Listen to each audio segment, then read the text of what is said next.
Good morning children. आज हम लोग हिंदी व्याकरण से पाठ 3 शब्द विचार पढ़ेंगे।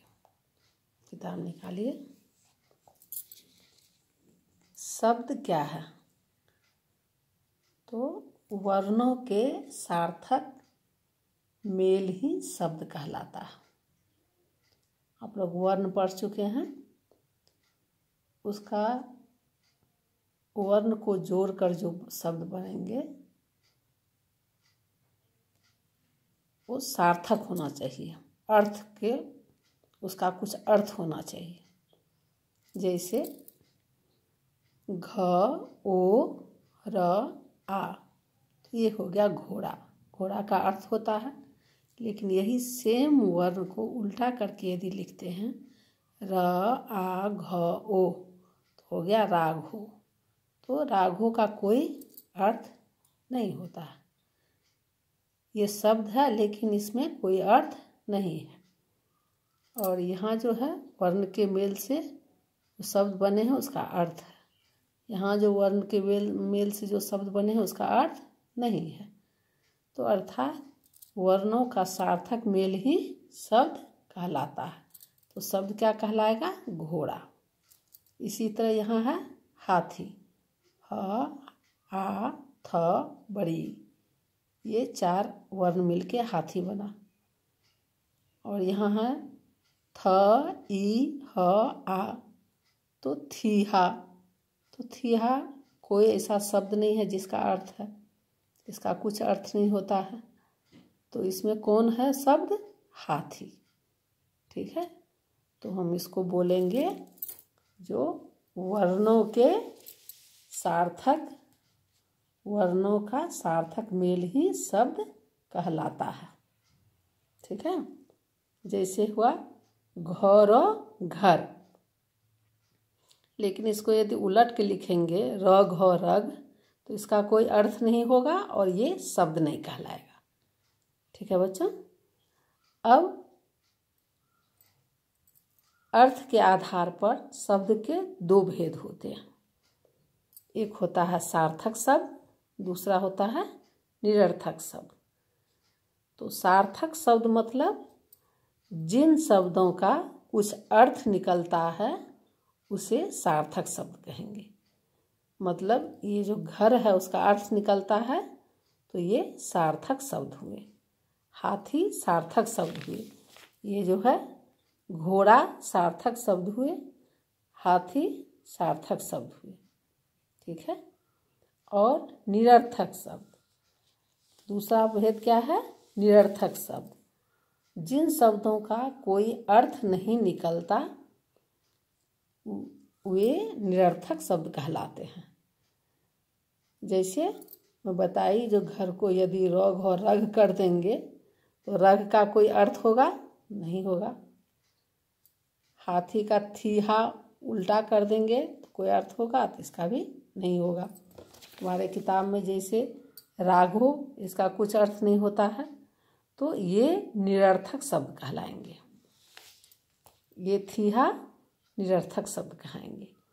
मतलब हुआ घोड़ा सार्थक शब्द हुआ और राघो निरर्थक शब्द हुआ। हाथी सार्थक हुआ और थीहा निरर्थक शब्द हुए।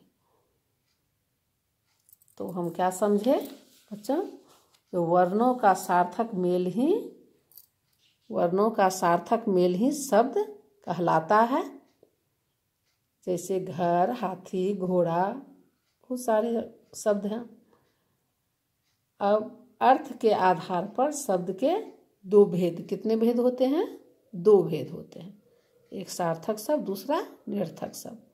जिन शब्दों का कुछ अर्थ निकलता है उसे सार्थक शब्द कहते हैं, और जिन शब्दों का कोई अर्थ नहीं निकलता उसे निरर्थक शब्द कहते हैं। समझ गए बच्चों? अब नेक्स्ट है, जो ये हो गया तुम्हारा तो अर्थ के आधार पर शब्द के 2 भेद। अब वाक्य के प्रयोग के आधार पर शब्द के भी 2 भेद होते हैं, विकारी शब्द और अविकारी शब्द। तो विकारी शब्द है जिन शब्दों का रूप लिंग वचन तथा कारक के अनुसार बदलता रहता है उन्हें विकारी शब्द कहते हैं। इसके 4 प्रकार होते हैं: संज्ञा, सर्वनाम, विशेषण, क्रिया। और दूसरा भेद है अविकारी शब्द। इसके परिभाषा है: जिन शब्दों का रूप लिंग, वचन तथा कारक आदि के कारण नहीं बदलता है वे अविकारी शब्द कहलाते हैं। इसके 4 भेद हैं: क्रिया विशेषण, संबंध बोधक, समुच्चय बोधक, विस्मयादि बोधक। तो टोटल मिला के कितने हो गए? वाक्य प्रयोग के आधार पर शब्द के 8 भेद हुए। ठीक है बच्चों, अब इसमें हम यही समझना है जिन शब्द का जो है रूप लिंग, वचन तथा कारक के अनुसार बदल जाता है उसे विकारी शब्द कहेंगे, और जिन शब्दों का रूप लिंग, वचन तथा कारक के आदि के कारण नहीं बदलता है उसे अविकारी शब्द कहेंगे। ठीक है, आप अपनी किताब में देख लीजिए इसको, यहाँ दिया हुआ है शब्द के भेद। शब्द के अर्थ के आधार पर शब्द के 2 भेद हैं: सार्थक शब्द, निरर्थक शब्द। ठीक है, सार्थक शब्द में है जो पुस्तक, निरर्थक शब्द में है पुस्तक। सार्थक शब्द हो गया गुलाब व लागू, हो गया निरर्थक शब्द। चीता हो गया सार्थक और ताची हो गया निरर्थक। अब इसी तरह है निरर्थक शब्द में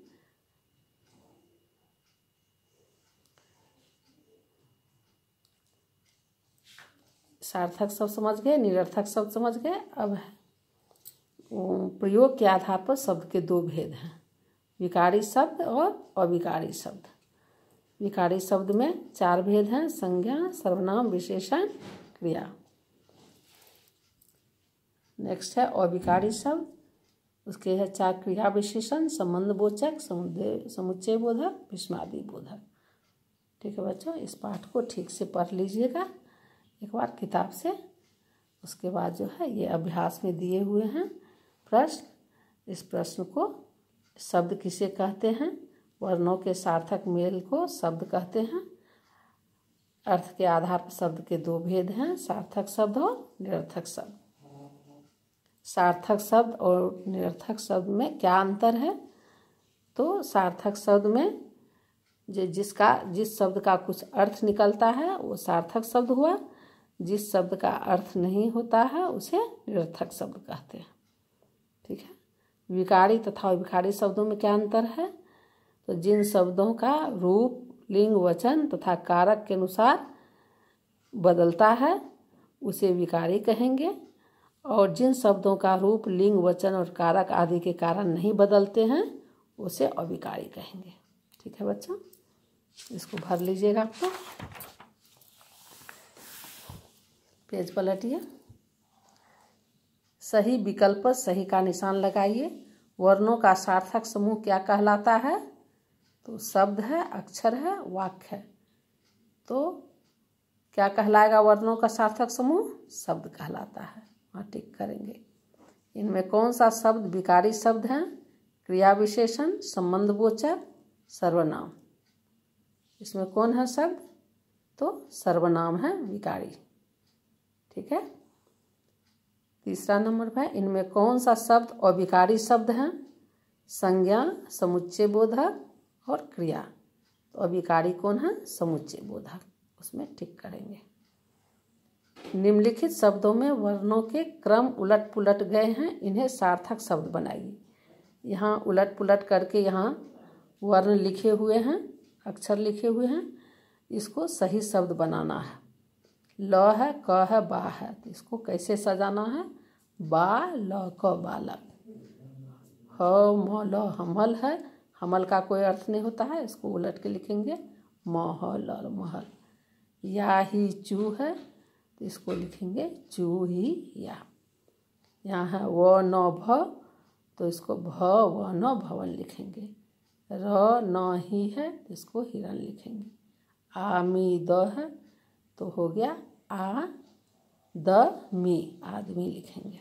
ठीक है, यहाँ दिए हुए चित्रों के स्थान पर शब्द लिख करके वाक्य दोबारा लिखिए। यहाँ हरी खाता है और इसको वाक्य बनाना है, तोता हरी मिर्च खाता है। इसी तरह यहाँ पर बनाना है, जो मोर है और यहाँ देखकर है, नाचने लगा, तो मोर बादल देखकर नाचने लगा। यहाँ पर क्या है, खरगोश है, गाजर है, खरगोश को गाजर खाना पसंद है। यहाँ पर है चाकू, यहाँ है सेब, लिखेंगे सेब को चाकू से काटो। इसको व्याकरण के